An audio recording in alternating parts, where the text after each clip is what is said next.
মেয়েদেরকে বলছি, কথাগুলো মনোযোগ দিয়ে শুনে যাও, কথাগুলো খুবই গুরুত্বপূর্ণ। কোনো পুরুষ যদি তোমাকে বন্দি করে রাখে, আরো 8-10টা পুরুষের সামনে যেতে দেয় না, তাহলে একটু কষ্ট করে হলেও পুরুষটাকে তোমার সত্যিকারের ভালোবাসা দিয়ে আগলে রেখো।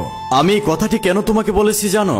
এইরকম পুরুষ একমাত্র ভাগ্যবান নারীরাই পায়। একটা কথা মনে রেখো, পুরুষের কোনো লাভ নেই একটা নারীকে বন্দি রেখে। একটা পুরুষ তখনই একটা নারীকে বন্দি করে রাখে যখন সে ওই নারীটাকে মন থেকে ভালোবাসে। একটা পুরুষ যখন একটা নারীকে মন থেকে ভালোবেসে ফেলে, তখন পুরুষটা চায় না তার প্রিয় মানুষটা বাহিরের দুনিয়াতে যাক, আরো 8-10টা পুরুষের সামনে যাক। কারণ একজন পুরুষ ভালো করে জানে আরেকজন পুরুষের নজর কেমন হয়। একজন পুরুষই ভালো করে জানে আরেকজন পুরুষের একটা নারীকে নিয়ে তার মনের মধ্যে কি চিন্তা ভাবনা চলে। আমি আবারও বলছি, একটা পুরুষের কোনো লাভ নেই একটা নারীকে বন্দি রেখে। আর একটা পুরুষ তখনই একটা নারীকে বন্দি করে রাখে যখন পুরুষটা নারীটাকে মন থেকে ভালোবাসে। তাই কোনো পুরুষ যদি তোমাকে বন্দি করে রাখে, ভালোবাসা দিয়ে আগলে রাখে, তাহলে তুমি তার জীবনে একটু কষ্ট করে হলেও থেকে যেও।